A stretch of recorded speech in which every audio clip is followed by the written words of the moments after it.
तुमसे ज़्यादा ख्वाहिश नहीं है ज़िंदगी, बस इतना ही ख्वाहिश है कि मेरे हर अगला कदम पिछला कदम से बेहतर हो। हेलो नमस्कार दोस्तों, मैं संत कुमार आप लोगों का संत जी सेंटर में स्वागत करता हूं।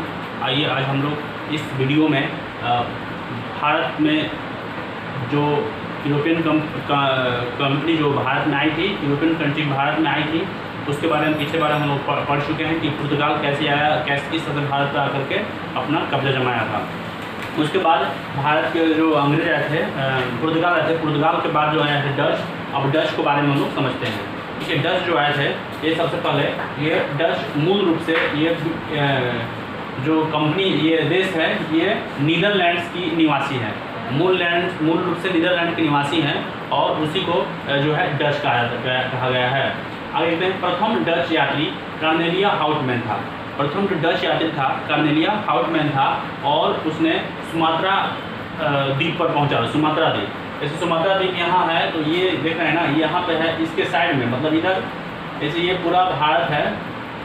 देखिए ये जो पूरा भारत यहाँ पर देख रहे हैं ये है, यहाँ पे है मानने के बाद की साइड में है ना, की साइड में क्या है, सुमात्रा द्वीप है। तो इधर आकर के जो है इसने वहाँ पे किया था, आकर के आक्रमण किया था, वहीं पे अपना व्यापार वगैरह कर रहा था। उसके बाद जो है 1605 में प्रथम डच फैक्ट्री का स्थापना किया और उसके बाद 1610 ईस्वी में इन्होंने डचों ने चंद्रगिरी के राजा से समझौता कर लिया और समझौता करने के बाद वहाँ पे अपना फैक्ट्री और किलाबंदी वगैरह किया। उसके बाद स्वर्ण सिक्का ढलवाया, इसको पैगोडा कहा जाता है। सबसे पहले स्वर्ण सिक्का ढलवाया था यही डच निवासी, डच ही ढलवाए थे और उसको पैगोडा का नाम दिया था। इसके बाद जो है डचों ने 1619 ईस्वी में जकार्ता के जीता और वेलिंगटन और वैटलिया जो है नामक शहर बताया। जकार्ता इन्होंने से राजधानी है उसको जीता, सबसे पहले डचों ने जीता और जीत करके वहाँ पे क्या कर दिया, अपना एक शहर बसा दिया जिसका नाम है वैटेलिविया है ना। उसका नाम क्या है, वैटेलिविया शहर का बसा दिया। उसके बाद बंगाल में पिपली में, बंगाल के पिपली एक स्थान है, वहाँ पे 1627 ईस्वी में क्या कर दिया, फैक्ट्री स्थापित किया। तो ये पूछेगा एग्जाम में कि बंगाल के किस जगह पे डचों ने अपना फैक्ट्री स्थापित किया, तो बंगाल के पिपली जगह है जो 1627 ईस्वी में वहाँ पे अपना कंपनी स्थापित किया। उसके बाद 1658 ईस्वी में कासिम बाजार, पटना और नगपटम में फैक्ट्री स्थापित किया।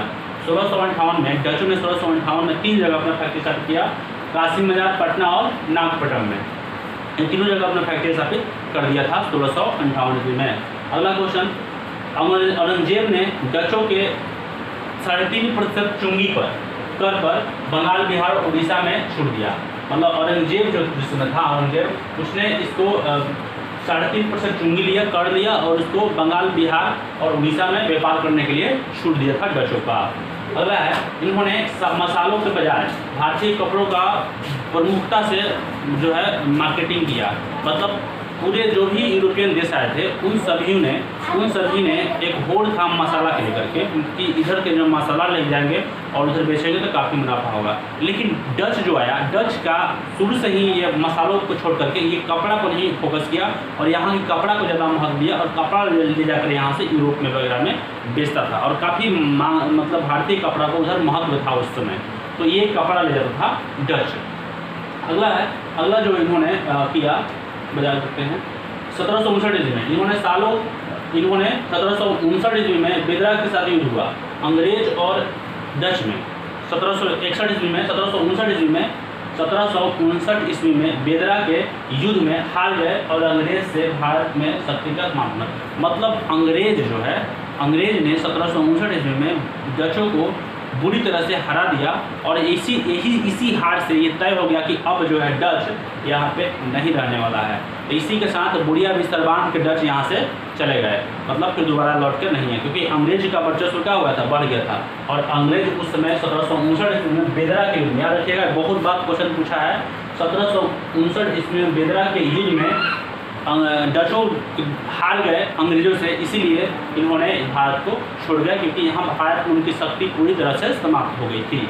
ठीक है, ये बहुत ही महत्वपूर्ण क्वेश्चन है दोस्तों, इसको याद रखिएगा बेदरा का युद्ध का। अब तो ये डच खत्म हो गया। अब देखते हैं अंग्रेज कैसे भारत में आए थे? तो ये सबसे पहले अंग्रेज एलिजाबेथ द्वारा 31 दिसंबर 1600 ईस्वी में एक आज्ञा पत्र जारी किया गया। वहाँ की जो महारानी एलिजाबेथ थी उन्होंने एक आज्ञा पत्र जारी किया 31 दिसंबर 1600 ईस्वी को, और कहा कि आप पूर्व के देशों में व्यापार करने के लिए आपका ये आज्ञा पत्र है, आप जो भी पूर्व के देश हैं जाकर वहाँ पर व्यापार कर सकते हैं। तो वहाँ से आकर के अपना इधर भारत हो गया, इंडोनेशिया हो गया, श्रीलंका, मालदीव और चाइना में, सब में ये इसने आकर के व्यापार करने के लिए इसको आज्ञा पत्र मिल गया था महारानी एलिजाबेथ के द्वारा। उसके बाद हॉकिंस ने के नेतृत्व में हेक्टर नामक अंग्रेज जहाज 1608 ईस्वी में सूरत में पहुंचा, और वहां से जब चला तो हेक्टर नामक जहाज में प्रथम जो व्यक्ति था हॉकिंस, वो उस पर सवार होकर पहुंचा 1608 ईस्वी में। और ये हॉकिंस जो है पहुंचा था तो उस समय भारत में वर्चस्व था जहांगीर का, उस समय जहांगीर शासन कर रहा था, उसी के दरबार में पहुंचा। तो ये पहुंचा हॉकिंस उसी के दरबार में। उसके बाद 1611 ईस्वी में पुर्तगाली को हराया, तो जहाजी जो है बहुत जो है जहांगीर बहुत खुश हुआ। जहांगीर देखिए 1611 ईस्वी में, जब 1611 ईस्वी में आया तो मतलब 1608 में ही एक तरह से जहांगीर ने इसको हॉकिंस को आगे अनुमति दे दिया था कि आप सूरत में कंपनी खोल सकते हैं। लेकिन पुर्तगालियों का उस समय वर्चस्व ज़्यादा था, तो पुर्तगालियों के विरोध की वजह से इसने अपना आज्ञा पत्र को वापस लेने कहा कि नहीं, आप यहाँ फैक्ट्री नहीं खोल सकते हैं। तो जैसे ही 1611 ईस्वी में पुर्तगाली को हराया और तो जहांगीर जो है बहुत खुश हो गया। 1611 ईस्वी में अंग्रेजों ने पुर्तगालियों को बुरी तरह से हरा दिया, और हराने के बाद ये बहुत खुश हो गया, जहांगीर बहुत खुश हो गया। खुश होने के बाद उसने आज्ञा दे दिया कि आप जो है फैक्ट्री अस्थायी रूप से खोल सकते हैं। तो 1613 ईस्वी में अस्थायी फैक्ट्री स्थापित किया जहांगीर ने मछलीपट्टनम में, है ना। 1611 ईस्वी में कहाँ गया? मछलीपट्टनम में। और 1613 ईस्वी में कहाँ गया? तो सूरत में। 1613 ईस्वी में सूरत में और 1611 ईस्वी में मछलीपट्टनम में अस्थायी रूप से कंपनी जो है स्थापित कर दिया था। अब उसके बाद आते हैं यहाँ पे देखिए, उसके बाद जो है 1632 ईस्वी में गोलकुंडा के सुल्तान ने एक सुनहरा फरमान दिया। गोलकुंडा के जो सुल्तान थे उन्होंने एक सुनहरा फरमान दिया। उस फरमान में 500 मात्र पैगोड़ा पर 500 मतलब सोने के सिक्के लेकर के वार्षिक रूप से पूरे वर्ष व्यापार करने के लिए छूट दे दिया उसको, ठीक है, गोलकुंडा में। अगला 1639 ईस्वी में फ्रांसिस डे मद्रास को पट्टे पर लिया और किलेबंदी किया, मतलब उसको पट्टा पर ले लिया मद्रास को और उसको पूरी तरह से किलाबंदी कर दिया। उसमें अपना अंग्रेज अधिकारी वगैरह वहाँ सामान मसाले वगैरह रखा जाता था। उसके बाद 1651 ईस्वी में हुगली में व्यापार कोठी स्थापित की, व्यापारी कोठी हुगली में। 1651 ईस्वी में हुगली में व्यापारी कोठी की जो है स्थापना कर दिए थे अंग्रेजों। उसके बाद 1615 ईस्वी में जहांगीर के दरबार में आया और सर टमसरो ने 1615 ईस्वी में सर्वप्रथम जहांगीर के दरबार में आया था। पूछे एग्जाम में कि सर टमसरो सर्वप्रथम किसके दरबार में आया था?